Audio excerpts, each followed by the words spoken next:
Right. So current affairs లో భాగంగా మిగతా కంటిన్యూ చేద్దాం మనం జూన్ మంత్ కరెంట్ అఫైర్స్ లోపల. So world environment day. So world environment day మనకి ఎప్పుడు సెలబ్రేట్ చేసుకుంటాం? June 5th. ఎందుకు సెలబ్రేట్ చేసుకుంటాం మనము? ఫస్ట్ టైం మనకి సో మనిషి అనేవాడు ఎన్విరాన్మెంట్ గురించి ఆలోచించడం అనేది ఎప్పుడు స్టార్ట్ అయింది మనకి? June 5th of 1972 రోజు మనకి సో ఏంటి స్టాక్హోమ్ కాన్ఫరెన్స్ జరిగింది. సో ఆ స్టాక్హోమ్ కాన్ఫరెన్స్ June 5th రోజు జరిగింది కాబట్టి సో అదే ఫస్ట్ టైం మనిషి అనేవాడు అడిగేస్తాడు దేనికోసం? ఎన్విరాన్మెంట్ ని కాపాడడానికి కోసం. ఫస్ట్ టైం మనకి స్టాక్హోమ్ కాన్ఫరెన్స్ జరిగిన రోజు అండ్ స్టార్ట్ అయిన రోజు. అందువల్ల so every year June 5th ఏం చేస్తున్నాం మనం? వరల్డ్ ఎన్విరాన్మెంట్ డేగా సెలబ్రేట్ చేస్తున్నాము. అలా మొట్టమొదటి వరల్డ్ ఎన్విరాన్మెంట్ డే ఎప్పుడు సెలబ్రేట్ చేసాం అంటే నెక్స్ట్ ఇయర్ అంటే 1973లో మనకి ఫస్ట్ వరల్డ్ ఎన్విరాన్మెంట్ డేని మనం సెలబ్రేట్ చేయడం అనేది జరిగింది. అలా 1972లో మొదటిసారిగా మనిషి అడిగేశాడు కాబట్టి ఆ డేని మనము స్టాండర్డ్ డేగా తీసుకొని మనకి సెలబ్రేట్ చేయడం అనేది జరిగింది. Okay right. సో అలా ఎవ్రీ ఇయర్ సెలబ్రేట్ చేస్తుంటాం. ఈ ఇయర్ కూడా మనం సెలబ్రేట్ చేసాం. మనం మొట్టమొదటి ఇప్పుడు 1973లో సెలబ్రేట్ చేసాం. ఈ ఇయర్ కూడా 2024 థీమ్ తీసుకుంటే that is land restoration and the desertification and drought resilience. So అనే థీమ్ తోటి మనకి క్యాంపెయిన్ చేయడం అనేది జరిగింది. స్లోగన్ వచ్చేస్తే మనకి ఏంటి? మనకి అవర్ ల్యాండ్ అవర్ ఫ్యూచర్ అనే స్లోగన్ తోటి ఈ సంవత్సరం దేని మీద ఫోకస్ చేయబోతుంది? డిజర్టిఫికేషన్ మీద అండ్ డ్రౌట్ రెసిలియన్స్ మీద ఎక్కువ మొత్తంలో ఫోకస్ చేయబోతుంది, కరువు పైన. ఓకేనా? ఎడారీకరణ మరియు కరువు పైన ఎక్కువ మొత్తంలో సో మనకి ఫోకస్ చేయబోతుంది. సో అలా మనకి ఫస్ట్ ఎప్పుడు అబ్జర్వ్ చేసాం? సో June 5th of 1973లో మనం ఫస్ట్ అబ్జర్వ్ చేయడం అనేది జరిగింది. ఓకే, థీమ్ అనేది ఇంపార్టెంట్ మనకి. నెక్స్ట్ సో సేమ్ మనకి వరల్డ్ ఎన్విరాన్మెంట్ డే రోజు మనకి రామ్సర్ సైట్స్, మీ అందరికీ తెలుసు రామ్సర్ సైట్స్ అంటే ఏంటిది? మనకి వెట్లాండ్స్ అని, ఇంటర్నేషనల్ రికగ్నైజ్డ్ వెట్లాండ్స్ అని ఏమంటాం మనం? రామ్సర్ సైట్స్ అని చెప్తుంటాం. ఇంటర్నేషనల్ గా రికగ్నైజ్ అయిన వెట్లాండ్స్ అని మనం ఏమంటాం? రామ్సర్ సైట్స్ అని చెప్తుంటాం. సో అలాగే మనకి ఇండియాలో మనకి ఇప్పుడు ఇంకా కొత్త 2 రామ్సర్ సైట్ ఆడాడి మొత్తం 82కి చేరింది అనమాట. రామ్సర్స్ యొక్క నంబర్ ఎంత? 82కి చేరింది. మనకి 80 ఉండే కదా లాస్ట్ ఇయర్ వరకే, మొన్నటి వరకే. సో ఇప్పుడు 82 అయింది. 2 బర్డ్ శాంక్చురీస్, 2 కూడా బీహార్ లోనే ఉన్నాయి. సో మనం తీసుకుంటే నాగి బర్డ్ శాంక్చురీ, రెండో దశకి నక్తి బర్డ్ శాంక్చురీ, ఈ 2 కూడా మనకి బీహార్ లోనే ఉన్నాయి. సో ఈ 2 బీహార్ లో ఉన్నటువంటి బర్డ్ శాంక్చురీస్ అనేవి మనకి సో ఇంటర్నేషనల్ వెట్లాండ్ లిస్ట్ లో రామ్సర్ సైట్ లో యాడ్ చేయడం జరిగింది. సో వీటితోటి మనకి ఇండియా అనేది 4th largest country which is having the highest number of the Ramsar sites. మనకి యునైటెడ్ కింగ్డమ్ అనేది హైయెస్ట్ ఉంది, మనకి 175 సైట్లతోటి ఫస్ట్ ర్యాంక్ లో ఉంది. అండ్ మెక్సికో అనేది సెకండ్ ర్యాంక్ లో ఉంది. అండ్ నెక్స్ట్ కనుక తీసుకుంటే కెనడా అండ్ ఇండియా అనేది 3rd స్పాట్లలో మనకి సో ఉన్న 82 తోటి 3rd స్పాట్లలో ఉన్నాయి. మనకి 2 కూడా ఈక్వల్ గా ఉన్నాయి. సో ఏంటి 82 సైట్స్ తోటి ఇండియా అనేది. సో ఇప్పుడు కొత్తగా ఏంటి? నాగి బర్డ్ శాంక్చురీ, నెక్స్ట్ ఏంటి? నాక్టి బర్డ్ శాంక్చురీ అనేది మనకి 2 కూడా దీంట్లో యాడ్ చేయడం అనేది జరిగింది. ఓకేనా? రైట్.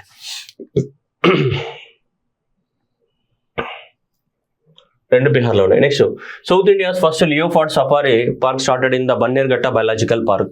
సో 20 హెక్టార్స్ ఏరియాలో మనకి దీంట్లో 8 లియోపార్డ్స్ ఉన్నాయంట. సో దాదాపు 4.5 కోట్లతోటి కన్స్ట్రక్షన్ చేసినారు ఇక్కడ బెంగళూరులో. That is south India's first ఏంటిది?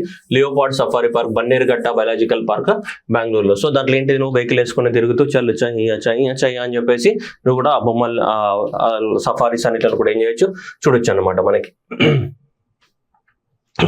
June 17th ఎవ్రీ ఇయర్ మనము ఏం సెలబ్రేట్ చేస్తామంటే మనము యునైటెడ్ నేషన్స్ కన్వెన్షన్ అనేది సైన్ చేసింది. ఏంటిది? మనకి United Nations convention to combat the desertification. June 17th of 1994లో మీకు గుర్తుందా? రియో సమ్మిట్ తర్వాత ఈ సైన్ చేసినటువంటి agreement. So that United Nations convention to combat the desertification, ఎడారీకరణను నిర్మూలించడానికి కోసం 1994లో మన June 17th రోజు అగ్రిమెంట్ చేయడం జరిగింది. అందుకని ఆ June 17th ఎవ్రీ ఇయర్ ఏం సెలబ్రేట్ చేస్తాం మనం? World day to combat the desertification and the drought. ఎందుకంటే ఈ అగ్రిమెంట్ సైన్ చేసింది ఏ రోజు? 1994. సో June 17th రోజు సైన్ చేయడం జరిగింది. అందువల్ల June 17th ఎవ్రీ ఇయర్ దాదాపు సెలబ్రేట్. ఈ ఇయర్ తోటి ఏంటి? 30th anniversary. ఇది అంటే 1994 కదా ఈ అగ్రిమెంట్ సైన్ చేసింది. సో 1994 నుంచి 2024 అంటే దాదాపు ఎంత? 30 ఇయర్స్ అన్నమాట. ఎంత? మనకి 30 ఇయర్స్. సో కాబట్టి సో ఇది మనకి 30th anniversary of the United Nations to combat the desertification. So ఈ సంవత్సరం వరల్డ్ ఎన్విరాన్మెంట్ డే కూడా దేని మీద ఫోకస్ చేసింది? మనకి డ్రౌట్ రెసిలియన్స్ పైనే ఫోకస్ చేసిందా లేదా? డిజర్టిఫికేషన్. వరల్డ్ ఎన్విరాన్మెంట్ డే కూడా దాని మీదే ఫోకస్ చేసింది. And here this day also is focusing on the same united for the land our legacy our future పేరుతోటి మనకి ఈ సంవత్సరం యొక్క ఈ డేని సెలబ్రేట్ చేసాం. ఏది? United Nations day to combat the desertification ని సో మనం సెలబ్రేట్ చేయడం అనేది జరిగింది. ఏతోటి? Our land our legacy our future. అంటే దాన్ని మనం కాపాడుకోవాలి, ఎడారీకరణ చేయకూడదు.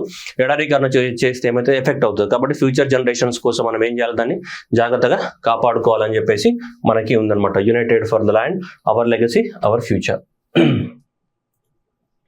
Next, first ever pilot project for the underground coal gasification in the Jharkhand. Underground, so ఏంటిది అండర్ గ్రౌండ్, ఓపెన్ మైన్ కాదు, భూమి లోపల నుంచి కదా కోల్.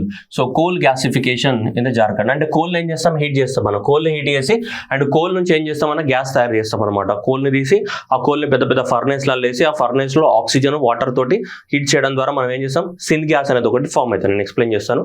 బట్ అలా కోల్ గ్యాసిఫికేషన్ అంటే ఏంటి, కోల్ నుంచి గ్యాస్ ఫామ్ చేయడం అనమాట. మనకి ఇది మొట్టమొదటిసారిగా మన జార్ఖండ్ లో స్టార్ట్ అయింది జమ్తారా డిస్ట్రిక్ట్ లోపల. ఎక్కడ, జమ్తారా. సో జమ్తారా డిస్ట్రిక్ట్, జమ్తారా అనే ఒక వెబ్ సిరీస్ కూడా ఉంటుంది, most watched web series in India after the what Mirzapur. Mirzapur తర్వాత ఎక్కువ మొత్తంలో వాచ్ చేసినటువంటి వెబ్ సిరీస్ లో నెంబర్ 2 ప్లేస్ జమ్తారా. జమ్తారా మొత్తం కూడా సైబర్ క్రైమ్స్ అనమాట.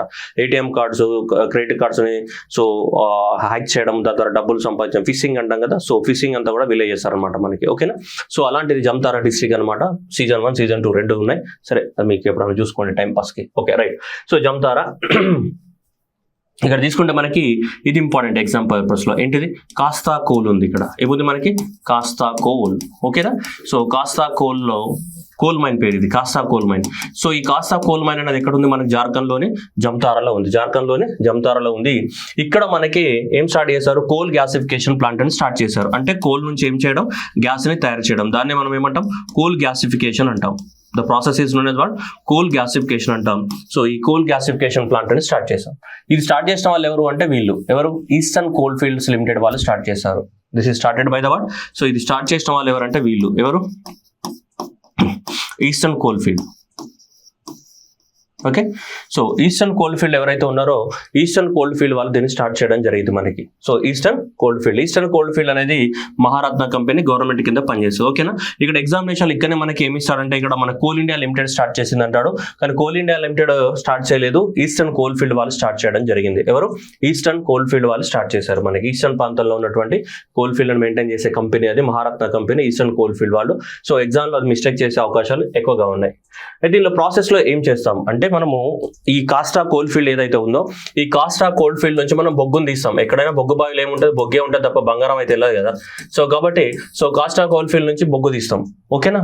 ఈ కర్ర బొగ్గును తీసుకొచ్చి ఏం చేస్తాం అంటే ఈ డార్క్ లో ఉన్నటువంటి ఫర్నేస్ లో ఏం చేస్తాం, మండిస్తాం. సో ఈ దీంట్లో వాటర్ తో పాటు ఇక్కడ నుంచి మనం ఏంటిది ఆక్సిజన్ కూడా సప్లై చేస్తాం. పై నుంచి ఇక్కడ నుంచి ఏంటిది ఆక్సిజన్ ని సప్లై చేస్తున్నాం, కోల్ ని సప్లై చేస్తున్నాం, వాటర్ ని మూడిలో ఏం చేస్తాం, రుబ్బుతాం అనమాట. ఓకే. గ్రైండర్ లేసి రుబ్బినట్టు ఈ ఫర్నేస్ ఈ కొలిమిలో ఏం చేస్తాం మనం, రుబ్బుతాం బాగా గట్టిగా. ఓకేనా. ఈ ఫర్నేస్ లో ఏం చేస్తాం మనం, మండిస్తాం అనమాట, బర్న్ చేస్తాం, కంబషన్ అంటాం కదా మనం. సో మీ భాషలో చెప్పాలంటే సో కంబషన్. సో ఈ కంబషన్ చేసిన తర్వాత ఇప్పుడు మనకి ఇక్కడ ఇంపార్టెంట్ ప్రొడక్ట్స్ రెండు ఫామ్ అవుతాయి. ఒకటి కార్బన్ మోనాక్సైడ్, రెండోది ఏంటిది హైడ్రోజన్. ఒకటి కార్బన్ మోనాక్సైడ్ అండ్ రెండో ప్రొడక్ట్ ఏంటిది మనకి hydrogen. So carbon monoxide, hydrogen అనే రెండు ప్రొడక్ట్స్ ఫామ్ అవుతున్నాయి. కార్బన్ మోనాక్సైడ్ ఒకటి, నెక్స్ట్ ఏంటిది హైడ్రోజన్ అనే రెండు ప్రొడక్ట్స్ అనేవి ఫామ్ అవుతూ ఉన్నాయి. ఓకేనా. సో ఈ మిక్చర్ ని ఏమంటాం అంటే మనం సిన్ గ్యాస్ అని చెప్తుంటాం. We call it as what, syngas. ఓకేనా. Syngas. ఈ సిన్ గ్యాస్ ని మళ్ళీ ఏం చేస్తాం మనము, సపరేట్ చేసుకుంటాం. మనం క్లీన్ చేసేసి మళ్ళీ సపరేట్ చేసుకోవడం అనేది జరుగుతుంది. అలా మనకి కోల్ గ్యాసిఫికేషన్ ద్వారా మనకి ఏంటిది హైడ్రోజన్, జనరల్గా ఏంటి మనకి హైడ్రోజన్ రూపంలోకి మనకి అసలు బై ప్రొడక్ట్స్ వచ్చేసి hydrogen sulphide, carbon monoxide, carbon dioxide, slag, ఇవన్నీ కూడా బై ప్రొడక్ట్స్ కింద వస్తాయి. మేజర్ గా మనకి వచ్చేది ఏంటిది ఇక్కడ, సో ఇది కార్బన్ మోనాక్సైడ్ ప్లస్ హైడ్రోజన్ అనేది బయటకు వస్తాయి మనకి. ఓకేనా. ఇది చాలా ఇంపార్టెంట్. కార్బన్ మోనాక్సైడ్ ప్లస్ ఏంటిది రెండోది హైడ్రోజన్. సో ఇది మనకి కోల్ గ్యాసిఫికేషన్ లో ఏర్పడే మేజర్ ప్రొడక్ట్స్ అనమాట. ఇవి దీనిలో కోల్ గ్యాసిఫికేషన్. సో ఈ కోల్ గ్యాసిఫికేషన్ లో మనకి ఏర్పడే ఏంటి మేజర్ ప్రొడక్ట్స్ అన్నమాట. ఇవి coal gasification. Done. So that is a carbon monoxide and major ఏంటిదంటే మనకి ఇవన్నీ కూడా వస్తూ ఉంటాయి మనకి. సో అది ఓవరాల్ గా. ఓకేనా. సో మనకి eastern coal field in collaboration with our central mine planning and design వాళ్ళతోటి మనకి జార్ఖండ్ లో దీన్ని చేయడం జరిగింది. Next one, army hospital Delhi launches the first of its kind in the skin bank ఫెసిలిటీని లాంచ్ చేయడం జరిగింది. Skin bank facilities for the armed forces. ఎవరు లాంచ్ చేశారు, ఆర్మీ హాస్పిటల్ ఉంది. ఎక్కడ ఉంది, ఢిల్లీలో ఉన్నటువంటి ఆర్మీ హాస్పిటల్. సో ఢిల్లీలో ఉన్నటువంటి ఆర్మీ హాస్పిటల్ ఫస్ట్ టైం ఏంటి మనకి స్కిన్ బ్యాంక్ స్టార్ట్ చేశారు. ఎందుకంటే వాళ్ళకి బుల్లెట్ గాయాలు తాకి స్కిన్ అంతా కూడా ఏమవుతుంది, లేచిపోతూ ఉంటాయి కదా. స్కిన్ అనేది మొత్తం ఊడిపోతూ ఉంటాయి, వూండ్స్ అయితే ఉంటాయి కదా వాళ్ళకి, ఎవరికి ఆర్మీ వాళ్ళకి. సో అందువల్ల సో ఇప్పుడు ఈ ఆర్మీ వాళ్ళకి అన్ని కూడా ఏమైతే అన్ని వూండ్స్ అవుతుంటాయి. సో అందువల్ల ఏదైతే స్కిన్ ఏదైతే ఉందో మళ్ళీ స్కిన్ ఏం చేయాలి ఇమీడియట్గా మనం, సో రప్చర్ అయిన స్కిన్ ఏం చేయాలి మళ్ళీ రీయాక్టివేట్ చేయడానికి కోసం, సో ఇమీడియట్గా మనకి ట్రీట్మెంట్ ఇవ్వడానికి కోసం దీన్ని స్టార్ట్ చేశారు మనకి దీన్ని. సో ఈ ఆర్మడ్ ఫోర్సెస్ కోసము ఈ స్కిన్ బ్యాంక్ ఫెసిలిటీస్ని ఫస్ట్ టైం మనం లాంచ్ చేయడం అనేది జరిగింది. That is the state of the art skin bank. State of the art ఏంటిది? ఈ స్కిన్ బ్యాంక్. ఏదైతే స్కిన్ బ్యాంక్ ఉందో ఈ స్కిన్ బ్యాంక్ అని మనం ఏం చేసాం లాంచ్ చేయడం అనేది జరిగింది. So state of the art ఏంటిది? స్కిన్ బ్యాంక్ అని లాంచ్ చేసాం మనం. సో ఢిల్లీలో మొట్టమొదటిసారిగా వాళ్ళకి ఇమీడియట్గా ఏం చేయొచ్చు, సో వాళ్ళకి ఏవైతే బర్న్స్ అయినాయో ఆ బర్న్స్ అన్నిట్లను కూడా ఏం చేస్తాం మేము ఇమీడియట్గా మనం వాళ్ళకి ట్రీట్మెంట్ ఇవ్వడం జరుగుతుంది. ఎవరికి? ఆర్మడ్ ఫోర్సెస్ వాళ్ళకి. నెక్స్ట్ ప్రయాగ్ అంటే మీ అందరికి తెలుసు గంగా యమున సరస్వతి త్రివేణి సంగమం అని కలిసే చోట అని చెప్తుంటారు మైథలాజికల్గా. సరస్వతి రివర్ ఉందా? లేదు. అది సరస్వతి రివర్ అటు సైడ్ పోతుంది, ఇటు పాకిస్తాన్కి పోతుంది మనకి రాజస్థాన్ నుంచి, రైట్. సరే ప్రయాగ్ అనేది సో దీనికి ఒక పేరు పెట్టినారు, that is a platform. So platform for the real time analysis of the Yamuna Ganga and their tributaries in the so April 2022లో ఈ రివర్లలో వాటర్ ఫ్లో ఎలా ఉంది, ఈ రివర్ గంగా కానీ యమున కానీ వాటికున్నటువంటి ట్రిబ్యూటరీస్లలో వాటర్ ఫ్లో అనేది ఎలా ఉంది, వాటి యొక్క పొల్యూషన్ లెవెల్స్ ఎలా ఉన్నాయి ఎప్పటికప్పుడు మానిటర్ చేయడానికి కోసం దీన్ని లాంచ్ చేశారు. ఇది ప్రయాగ్ అనే వెబ్సైట్ని లాంచ్ చేశారు. ఏ ఇయర్లో? ఏప్రిల్ 2023లో లాంచ్ చేశారు. దీంట్లో భాగంగా national mission for the clean Ganga. So ఈ national mission for clean Ganga ఏదైతే ఉందో ఈ national mission for the clean గంగాలో భాగంగా మనకు దీన్ని లాంచ్ చేశారు. National mission for the clean Ganga ఎప్పుడు స్టార్ట్ అయింది? 2014లో స్టార్ట్ అయింది. సో అలా నేషనల్ మిషన్ ఫర్ క్లీన్ గంగాలో భాగంగా మనకు దీన్ని లాంచ్ చేశారు. దీన్ని ప్రయాగ్ అంటే ఎప్పటికప్పుడు ఏం చేయాలి మనకి, సో వాటిలో వాటర్ లెవెల్ ఎలా ఉన్నాయి, పొల్యూషన్ లెవెల్ ఎలా ఉన్నాయి ఎప్పటికప్పుడు అవన్నీ మనకి చెక్ చేయాలన్నమాట. అయితే చెక్ చేయడానికి కోసమే ఇప్పుడు మనం ఒకటి తీసుకొచ్చాం, ఏంటి? ఈ ఫ్లో అని తీసుకొచ్చాం మనం. ఏంటిది? ఈ ఫ్లో. సో ఈ ఫ్లో అనే దాన్ని తీసుకొచ్చాం. వాట్ ఈస్ మీన్ బై ఈ ఫ్లో? ఎలక్ట్రానిక్ ఫ్లోనా, ఎన్విరాన్మెంటల్ ఫ్లోనా, ఎకలాజికల్ ఫ్లోనా, ఏ ఫ్లోనా అని అడుగుతాడు. ఈ ఫ్లో అనే మెథడ్, ఈ ఫ్లో అని తీసుకొచ్చాం. ఇప్పుడు ఇది కూడా ఒక సైట్ అన్నమాట జనరల్గా.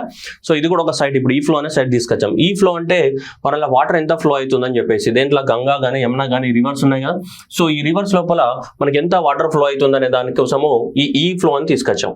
సో ఇప్పుడు ఈ flow stands for the what? Environmental flow. So చూడండి, ఈ flow is nothing but that is a environmental flows. Environmental flow monitoring system to monitor the cleaning progress of the water river Ganga. So river Ganga అనేది so మనకి monitor చేయడానికి కోసం దాని cleaning అనేది ఏ విధంగా అవుతుంది, ప్రోగ్రెస్ ఎలా అవుతుంది అని చెప్పేసి environmental flow. So that programme is launched by the union ministry వాళ్ళు లాంచ్ చేయడం అనేది జరిగింది. So ecologically to monitor the what Ganga river యొక్క దేన్ని మనకి, సో ఈ క్లీన్ ఉంది కదా national mission for the clean Ganga రివర్ని ఆగండి ఒక నిమిషం, ఇక మళ్ళీ మొదటికి వెళ్ళాలి story. National mission for the clean Ganga అనేది మనకి 2014లో స్టార్ట్ చేశారు. మామూలుగా స్టార్ట్ చేసినప్పుడు దీనికి 20,000 కోట్లు కేటాయించారు. 20,000 కోట్లతోటి గంగాని ఏం చేయాలి మనం? క్లీన్ చేయాలి. గంగా రివర్ ఏం చేయాలి? క్లీన్ చేయాలి. సో ఎంత 20,000 crores అయితే గంగా రివర్ని క్లీన్ చేయాలి. మరి క్లీనింగ్ అనేది ప్రోగ్రెస్ ఏ విధంగా ఉంది, ఎక్కడి వరకు వచ్చింది అనేది ట్రాక్ చేయడానికి కోసం మన వాళ్ళు ఇప్పుడు మెలకు వచ్చింది అనమాట. ఇన్ని రోజుల నుంచి వీళ్ళకి మెలకు రాలే. ఇప్పుడు ఈ ఫ్లో అనే ఒక వెబ్సైట్ని లాంచ్ చేశారు.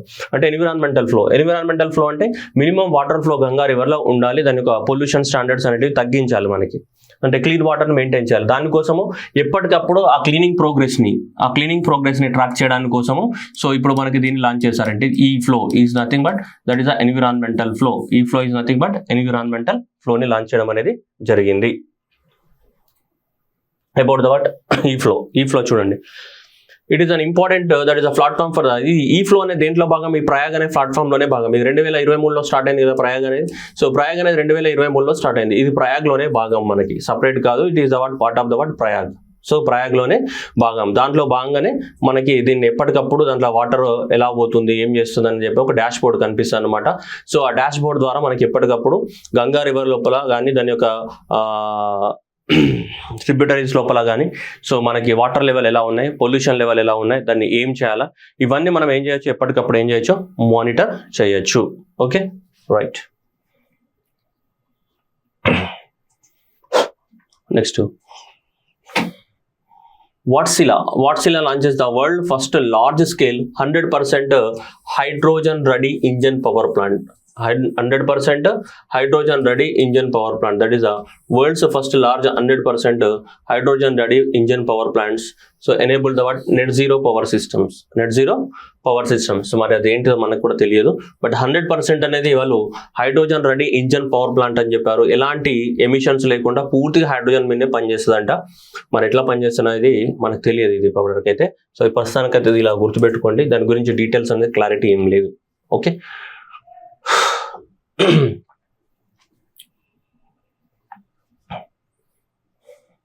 Okay. So global energy transition index ఇవన్నీ చూసేసాం మనం. దెన్ ఇప్పుడే రిపోర్ట్స్ ఇవన్నీ అయిపోయినాయి.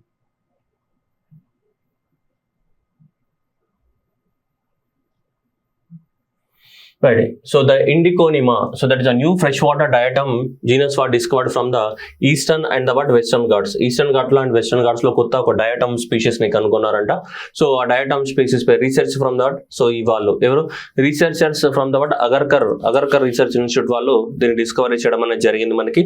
Eastern Ghats and western Ghats are renditlalo kuda so ee diatom anedi undata manaki. So dan peru emani bettaru Indiconema అని పేరు పెట్టారు. ఇండియాలో కనుక్కున్నారు కాబట్టి దీని పేరు Indiconema అని పేరు పెట్టారు. ఇది డయాటమ్ కి సంబంధించినటువంటి కొత్త స్పీసీస్ మనకి eastern Ghats and western. Exam లో ఏమవుతాడంటే ఇండికోనిమా అనేది ఈ మధ్య కాలంలో ఎక్కడ కనుక్కున్నారో లేదంటే ఎవరు కనుక్కున్నారో అని ఎట్లా అడగడానికి ఛాన్సెస్ ఉన్నాయి. So that is Agharkar research institute వాళ్ళు మొట్టమొదటిసారిగా మనకి ఈ డయాటమ్ ని కనుక్కోవడం జరిగింది. మొట్టమొదటి డయాటమ్. ఓకేనా?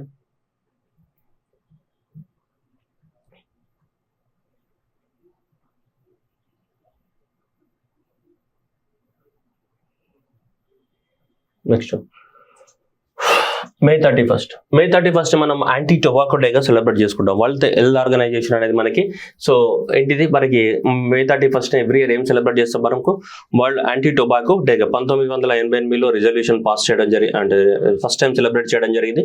1980లో మనకి దాని గురించి అవేర్నెస్ క్రియేట్ చేసి 1988 నుంచి మనకి every year world no tobacco డేగా సెలబ్రేట్ చేస్తున్నాం. దేన్ని May 31st.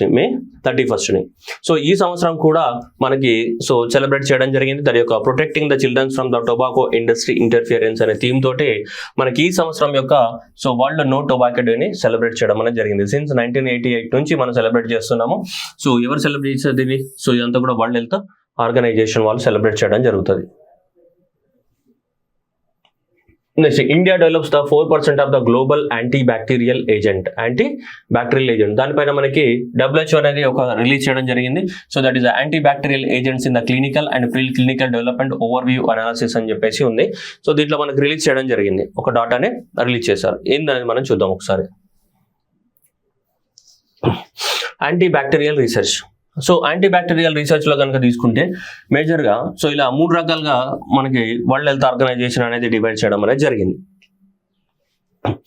3 రకాలుగా డివైడ్ చేశారు. సో ఈ 3 రకాలుగా డివైడ్ చేస్తే దీంట్లో ఫస్ట్ చూడండి, హై ఇన్కమ్ కంట్రీస్ ఏవైతే ఉన్నాయో సో ఈ హై ఇన్కమ్ కంట్రీస్లోనే 84% ఆఫ్ ద రీసెర్చ్ జరుగుతుందట. ఏది రీసెర్చ్ అండ్ డెవలప్మెంట్ జరుగుతుంది వేటిపైన? యాంటీ బ్యాక్టీరియల్ ఏజెంట్స్ పైన. మిడిల్ ఇన్కమ్ కంట్రీస్లో 12% జరుగుతుంది. అండ్ నెక్స్ట్ లో ఇన్కమ్ కంట్రీస్లో జస్ట్ 4% మాత్రమే జరుగుతుంది. లో ఇన్కమ్ కంట్రీస్లో ఏంటిది 4% మాత్రమే జరుగుతుంది మనకి. సో హయ్యర్ ఇన్కమ్ కంట్రీస్లో ఎంత 84% జరుగుతుంది. హయ్యర్ ఇన్కమ్ కంట్రీస్లో ఏంటిది మనకి సో USA అండ్ యూరోప్లో జరుగుతుంది. హై ఇన్కమ్ కంట్రీస్ ఏవైతే ఉన్నాయో సో దాంట్లో USA అండ్ యూరోప్లో 84% ఆఫ్ ద రీసెర్చ్ అనేది జరుగుతుందట. వేటిపైన మనకి సో ఈ యాంటీ బ్యాక్టీరియల్ పైన. మిడిల్ ఇన్కమ్ కంట్రీస్లో 12% జరుగుతుంది. South Africa, China, Brazil. So ఇలాంటి దేశాలలో మనని లో ఇన్కమ్ కంట్రీస్లలో వేసారు ఇండియాని. సో ఈ లో ఇన్కమ్ కంట్రీస్లలో దాదాపు 4% మాత్రమే జరుగుతుంది మనకి రీసెర్చ్ అనేది. అండ్ దట్టు మన ఇండియా అనేది 1% ఆఫ్ మన ఇండియానే ఉంది. లో ఇన్కమ్ కంట్రీస్లో ఇండియానే ఒకటి రీసెర్చ్ చేసేది. ఇది రీసెర్చ్ అండ్ డెవలప్మెంట్ చేసిన ప్రతి ప్రొడక్షన్ జరగదు కదా, కొన్ని ఫెయిల్ అయితే కొన్ని సక్సెస్ అవుతాయి. సో కాబట్టి దాంట్లో మనకు ప్రపంచంలో ప్రొడ్యూస్ అయ్యే యాంటీ బ్యాక్టీరియల్ ఏజెంట్స్లలో 1% ఆఫ్ ద ప్రొడక్షన్ ఇండియా నుంచి వస్తుంది ఈరోజు. 4% ఆఫ్ ద రీసెర్చ్, దాదాపు మనకి 1% ఆఫ్ ద ప్రొడక్షన్. దీనికి సంబంధించి మొత్తం వ్యాక్సిన్ల గురించి మాట్లాడట్లేదు మనం. మీరు దయచేసి గుర్తుపెట్టుకోవాలి. వ్యాక్సిన్స్ అని ఇమీడియట్గా నువ్వు మైండ్లో ఏం చేస్తావు? వ్యాక్సిన్స్ అని ఫిక్స్ అవుతావు. ఇది మన వ్యాక్సిన్స్ గురించి మాట్లాడట్లేదమ్మా. మనం మాట్లాడేది జస్ట్ ఏంటిది? Research and development on only anti bacterial agents పైన ఏం జరుగుతుందో దాని గురించి మాట్లాడుతున్నాం. Okay, there is no connection with the vaccines. కొన్ని వ్యాక్సిన్స్ యాంటీ బ్యాక్టీరియల్ ఏజెంట్స్ అయి ఉండొచ్చు, మనం చెప్పలేదు. సో కాబట్టి ఇది ఓవరాల్గా మనం మాట్లాడుతున్న దేనికి సంబంధించి? సో దీనికి సంబంధించిన రీసెర్చ్ ఏది? Anti bacterial research. ఏది? యాంటీ బ్యాక్టీరియల్ రీసెర్చ్కి సంబంధించింది. Okay, right. సో అలా మనకి చెప్పడం జరిగింది మనకి. సో అలా మనకి ఇలా మొట్టమొదటిసారిగా 2015లో రీసెర్చ్ అనేది దీనిపైన స్టార్ట్ చేయడం అనేది జరిగింది. సో ఇప్పుడు మళ్ళీ రిపోర్ట్ అనేది రిలీజ్ చేయడం అనేది జరిగింది మనకి. ఓకేనా. సో చూడండి, as per the report, the number of the antibacterial agents in the clinical pipeline including the antibiotics increased from the 80 in 2021 to 97 in the 2023. అంటే 97 యాంటీబ్యాక్టీరియల్స్ పైన ఏం జరుగుతున్నాయి, రీసెర్చ్ జరుగుతున్నాయి. క్లినికల్ ట్రయల్స్ అంటే ఏంటి, రీసెర్చ్ జరుగుతున్నాయి. 97 యాంటీబ్యాక్టీరియల్ పైన ఏం జరుగుతున్నాయి, మనకి రీసెర్చ్ జరుగుతూ ఉన్నాయి. ఇంకా the report highlighted that 32 antibiotics under the development to tackle the bacterial priority pathogens infections. So 32 అంటే ఈ 97లలో సో 32 పైన ఏమైనా యాంటీబ్యాక్టీరియల్స్ పైన జరుగుతూ ఉంటే దాంట్లో 12 అనేటివి కొత్తగా ఇన్నోవేటివ్గా ఉన్నాయంట, మిగతా అన్ని వేస్ట్ అని చెప్తుంది. 12 కన్సిడర్డ్ యాజ్ ఇన్నోవేటివ్ అని చెప్తుంది. Okay. While 4 out of these 12 are active agent, at least one critical pathogen, ఏదో ఒక ప్యాథోజన్ చంపడానికి కోసం ఉపయోగపడతాయంట. దేంట్లో, ఇవిలో చూడండి 97, ఈ 97లో మళ్ళీ ఏంది 32, ఈ 32లో ఎన్ని మళ్ళీ 12, ఈ 12లో మళ్ళీ ఎన్ని 4, అట్లా వాళ్ళు డివైడ్ చేస్తారనమాట. ఏది దేనికి పనిచేస్తుంది అని చెప్పేసి. ఇదంతా నేను గుర్తుపెట్టుకోమని మీకు చెప్పట్లేదు, జస్ట్ ఐడియా కోసం రిపోర్ట్లో ఏముందని చెప్పేసి. ఓకే.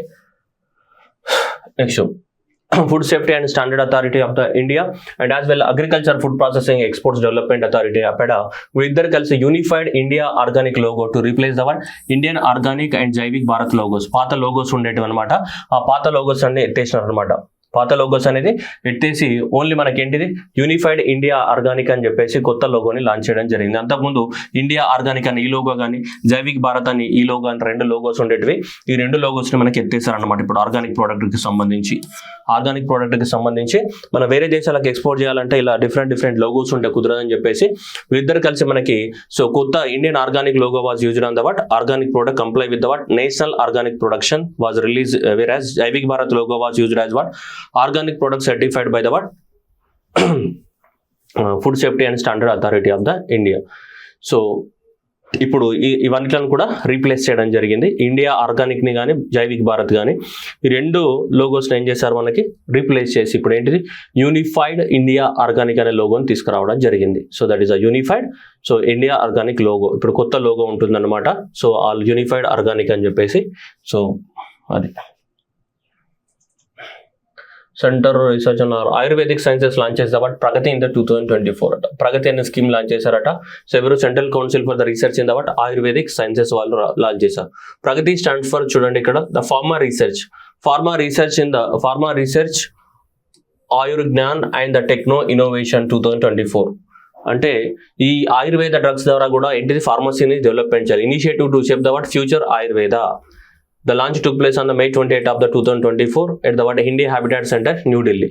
ఓకేనా. ఇప్పుడు పెద్ద ఫార్మాస్యూటికల్ కాన్క్లేవ్స్ అండ్ బయోటెక్నాలజీ కాన్క్లేవ్స్ ఇట్లాంటి ఎట్లయితే జరుగుతాయో అట్లానే ఆయుర్వేద కాన్క్లేవ్ కూడా అనమాట ఇది. ఎందుకంటే ఫ్యూచర్లో ఆయుర్వేద కూడా ఒక ట్రీట్మెంట్ కాబోతుంది. ఇప్పుడే చాలా మంది ప్రకృతికి ట్రీట్మెంట్ అవి ఇవన్నీ తీసుకుంటున్నారు కదా. సో కాబట్టి డెఫినెట్గా ఫ్యూచర్లో ఇది కూడా ఇంపార్టెంట్ ట్రీట్మెంట్ అవ్వబోతుంది. సో అందుకోసమే ఇది మనకి మినిస్ట్రీ ఆఫ్ ద ఆయుష్ వాళ్ళ కింద పనిచేస్తుంది. ఏది ఇది CCRA ఏదైతే ఉందో మనకి ఇది so central council for research and ayurvedic sciences వాళ్ళు ఇది ఒక అవేర్నెస్ ప్రోగ్రామ్ అనమాట. అలా లాంచ్ చేయడం అనేది జరిగింది మనకి ఢిల్లీలో. ఏది ప్రగతి అనేది that is a pharma research ఆర్ జ్ఞాన్ అండ్ టెక్నో ఇన్నోవేషన్. అంటే ఆయుర్వేదాకి సంబంధించిన దాంట్లో మనము ఫార్మాస్యూటికల్స్ డెవలప్మెంట్ చేయాలి, ప్లస్ టెక్నాలజీ కూడా ఉపయోగించాలి. అంటే దాన్ని ఒక సైంటిఫిక్గా మనం ఎస్టాబ్లిష్మెంట్ చేయగలగాలి ప్రజల ముందు. ఇప్పుడు ఆయుర్వేద తీసుకుంటే ఎవరు నమ్ముతాడా? నమ్మడు కదా.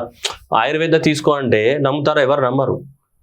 అవునా. ఇప్పుడు చెయ్యి ఇరిగిందనుకో, చెయ్యి ఇరిగినప్పుడు చాలా మంది చెయ్యి కట్టు కడుతుంటారు. ఆయుర్వేద తగ్గుతాయి చెయ్యి కట్టు అవి ఇవన్నీ. కానీ అది మనం సైంటిఫిక్గా పూజ చేయట్లేదే. సైంటిఫిక్గా పూజ చేసినప్పుడు చాలా మందికి నమ్మకం వస్తాయి. సో అలాంటి వాటినే వీళ్ళు చేయాల్సి ఉంటుంది అనమాట. Antarctic treaty consultative meeting. So Antarctic treaty consultative meeting.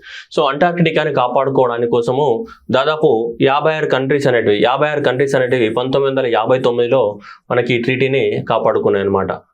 ట్రీటీని రాసుకున్నాయి అనమాట. సో దట్ ఈస్ ఈ మీటింగ్ అనేది ఎప్పుడు ఎవ్రీ 2 years ఒకసారి మీటింగ్ అనేది జరుగుతుంటది. దీని యొక్క మీటింగ్ ఏది, so that is Antarctic consultative treaty అని చెప్పేసి ట్రీటీ మీటింగ్ అనేది. సో ఓకేనా, దాదాపు 29 కన్సల్టేటివ్ పార్టీస్, 28 నాన్ కన్సల్టేటివ్ ఉన్నాయి. సో దీని యొక్క సెక్రటరేట్ అనేది ఎక్కడ ఉంటుందంటే బ్యూనస్ ఎయిర్స్ అర్జెంటీనాలో ఉంటుంది. ఇది దేనికి సంబంధించిందంటే ఇక్కడ ఉన్నటువంటి అంటార్క్టికా రీజన్ ఉంది కదా, సో ఈ అంటార్క్టికా రీజన్ లోపల ఏమైనా రీసెర్చ్ చేయాలన్నా ఏం చేయాలి, మనం దీన్ని జాగ్రత్తగా కాపాడుకోవాల్సి ఉంటుంది మనకి. సో ఇక్కడ దానికోసమే ఇవన్నీ దేశాలు, ఎందుకంటే ఎవరి ఇష్టం వచ్చినట్టు వాళ్ళు యూజ్ చేసుకున్నారు అనుకో, అది కూడా ఏమైతే మొత్తం పొల్యూట్ అయిపోతుంది. సో కాబట్టి మానవాళి అందరికీ దీనిపైన ఏమున్నాయి, సమాన హక్కులు ఉన్నాయి. ఎందుకంటే ఇది ఏ ఒక్కరితో సొంతం కాదు కదా, సో అందరికీ ఏమున్నాయి, ఈక్వల్ రైట్స్ అనేవి ఉన్నాయి. అందరికీ ఏమున్నాయి, సమాన హక్కులు కలిగి ఉన్నాయి, ఈక్వల్ రైట్స్ అనేవి కలిగి ఉన్నాయి దీనిపైన. సో అందువల్ల దీనికి కన్సల్టేటివ్ ట్రీటీ అనే దాని మీటింగ్ అనేది ఎవ్రీ 2 years ఒకసారి జరుగుతుంది అంటార్కిటిక్ ట్రీటీకి సంబంధించి. ఇది ఈసారి ఇండియాలో జరిగింది, కోచిలో జరిగింది. మనకి వసుధైక కుటుంబం అనే థీమ్ తోటే పెట్టినారు అనమాట. 46 so that is Antarctic treaty consultative meeting అనేది మనకి సో మేలో మనకి ఇక్కడ కోచి కేరళలో జరిగింది. మనకి ఇక్కడ కోచి కేరళలో అంటార్కిటిక్ రీజన్ ఏం చేయడానికి, కాపాడడానికి కోసం. సో ఇది వసుధైక కుటుంబం అనే థీమ్ తోటే మనకి సెలబ్రేట్ చేయడం అనేది జరిగింది. ఓకేనా, so implementing the environmental protocol in the Antarctic region లో ఎన్విరాన్మెంటల్ ప్రోటోకాల్ ని ఇంప్లిమెంట్ చేయడానికి లాస్ట్ ఇయర్ మనకి 2023లో అయితే ఫిన్లాండ్ లో జరిగింది, హెల్సింకి ఫిన్లాండ్ లో జరిగింది అనమాట. అది మనకి 45th మీటింగ్, ఇది ఇంత 46th మీటింగ్ అనమాట. ఓకేనా, so that is the 46th meeting of the so Antarctic treaty consultative meeting hosted by the మన ఇండియాలో ఎవరు, ministry of the earth sciences వాళ్ళే కదా దీన్ని కాపాడేది మన నుంచి. సో వీళ్ళు హోస్ట్ చేయడం అనేది జరిగింది, వీళ్ళందరూ కూడా పార్టిసిపేట్ చేయడం జరిగింది. So that is 400 delegates from the 56 countries నుంచి పార్టిసిపేట్ చేశారు. సో వాళ్ళు ఏం చేస్తారు, దాని గురించి మాట్లాడతారు. అంటార్కిటిక్ రీజన్ ఏం చేయాలి, ఎట్లా కాపాడుకోవాలి, ఎట్లా ప్రొటెక్ట్ చేయాలి, దాని గురించి ఇక్కడ మీటింగ్ అనేది డిస్కషన్ జరుగుతుంది. సో అది మన ఇండియాలో జరిగింది ఈసారి. దట్ ఈస్ ఇది అంటార్కిటిక్ ట్రీటీ కన్సల్టేటివ్ మీటింగ్ అనేది ఇక్కడ జరిగింది, కోచి కేరళలో జరిగింది మనకి.